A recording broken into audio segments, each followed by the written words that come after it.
glad to have you rejoin us on Market Scope 360. And in today's edition, we're going to be having a conversation around the drama surrounding, as it were, displayed, for lack of a better word, displayed by the Enugu state government versus Sojimoto Luxury Construction Limited. And this has been a back and forth. This has been, a mainstay. Everybody's talking about it. And I thought we thought we should have some expert opinion on this matter. And I'm excited to announce to you that I have someone who's joining me live from Enugu State, Nigeria.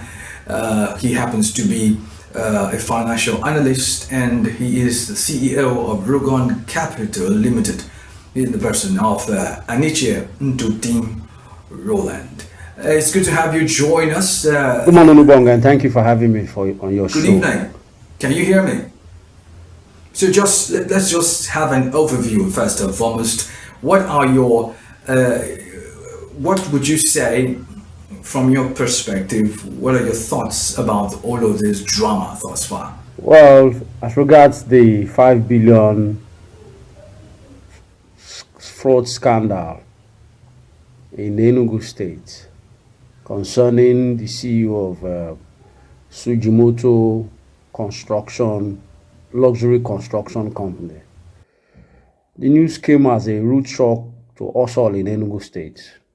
For a project that was widely acclaimed as the flagship of the state governor, and a novel one for that matter, hoping to address the educational system in Enugu State and upgrade it to modern standards to compete with global standards. And so when we read the position of the state government, it was clear from onset that due diligence were not observed, and there were clear cases of inefficiency and incompetence and lack of oversight of both the government bureaucracy from the civil service, and some are even mentioning no oversight functions of the State House of Assembly to monitor. And it's even worse, where the state government even told us the entire contract sum was 11 billion for 22 smart schools across the states of Enugu State, and that a performance bond was presented by Jay's Bank to secure the contract. The dynamics about a performance bond is... So hold your thoughts. Just hold your thoughts real quickly before we get any further into this conversation. I'm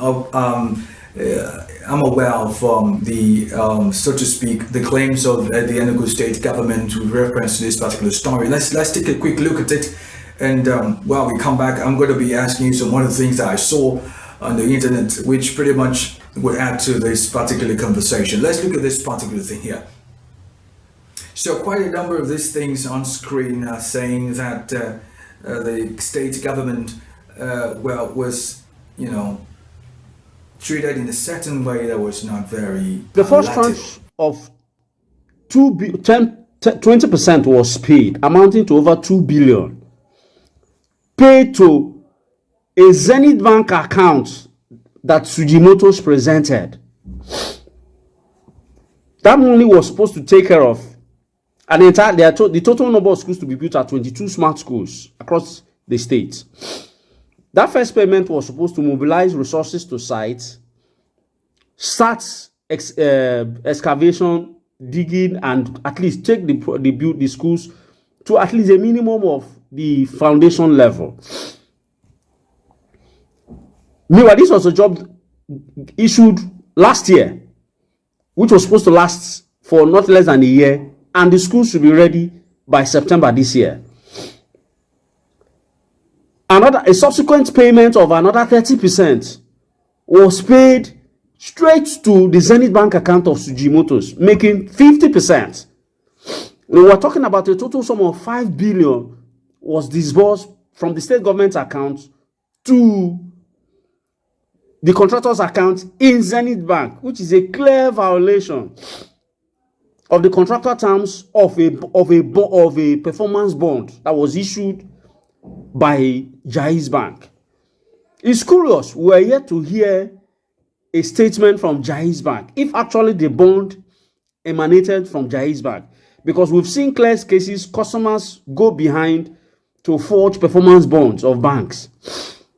We've not heard if the state government confirmed from that, but it was clear that the government knew what they were doing, and they decided to breach this agreement, this arrangement, to make payments to Zenith Bank. But then, before we talk about this, hold on. Did you get to see the video of the Sojimoto CEO responding and practically crying? Did you see that video? Let's take a look at that video real quickly. When we come back, we'll continue this conversation real quickly.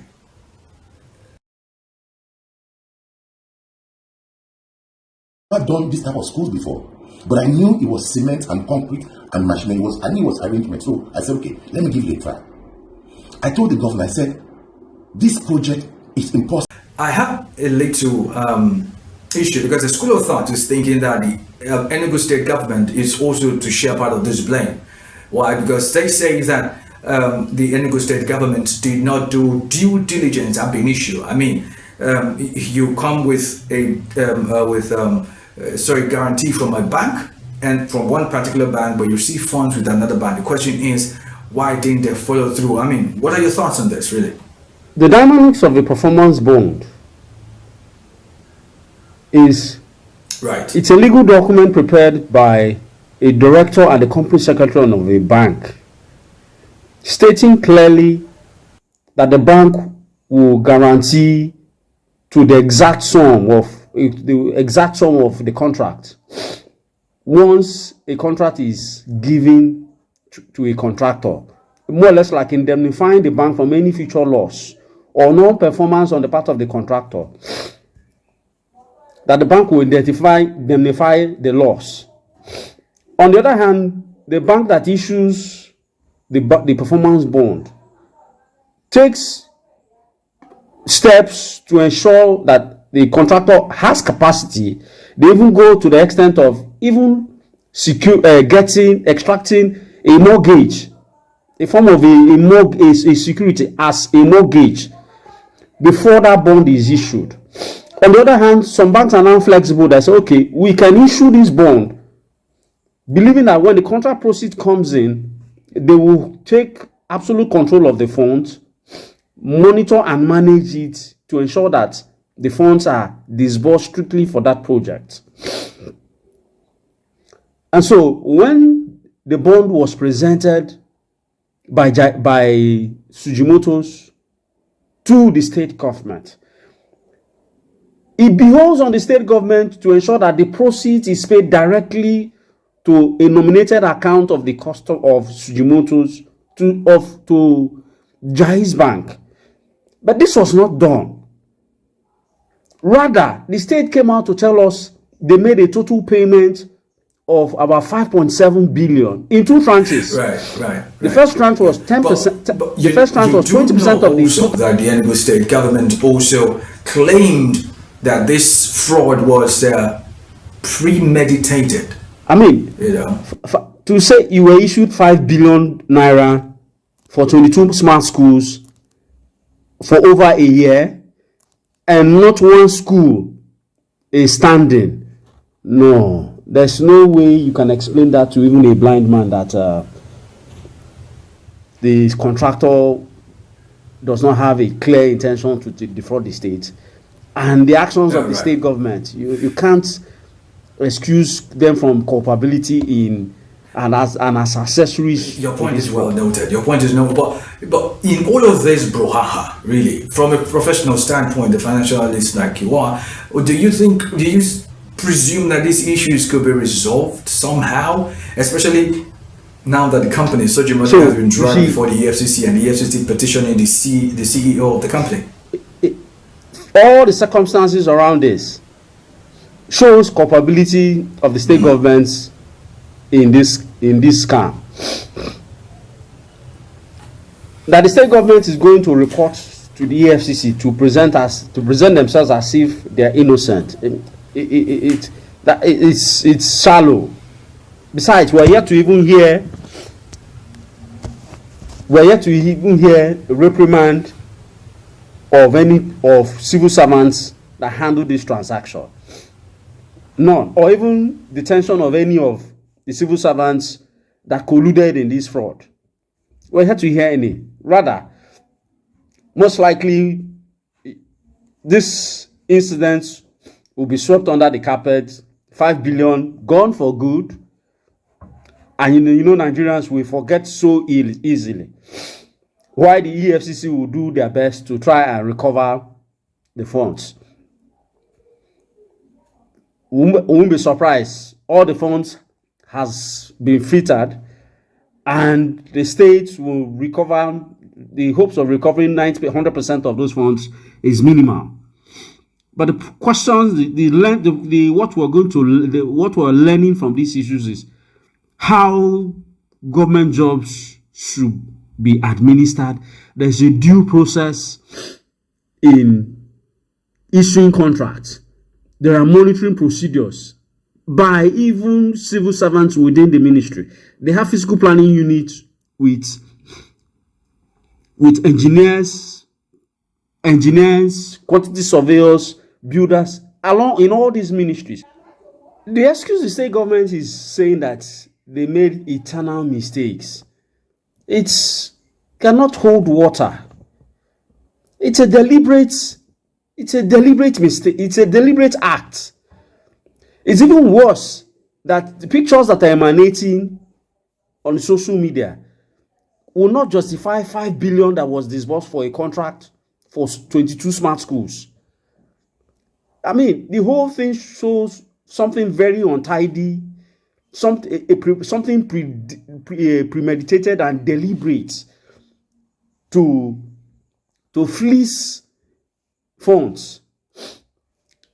The video circulating by the CEO of Sojimoto, I think it's just to weep public sentiments and sympathy. I mean, it is a clear case of a con man that has defrauded the state whatsoever.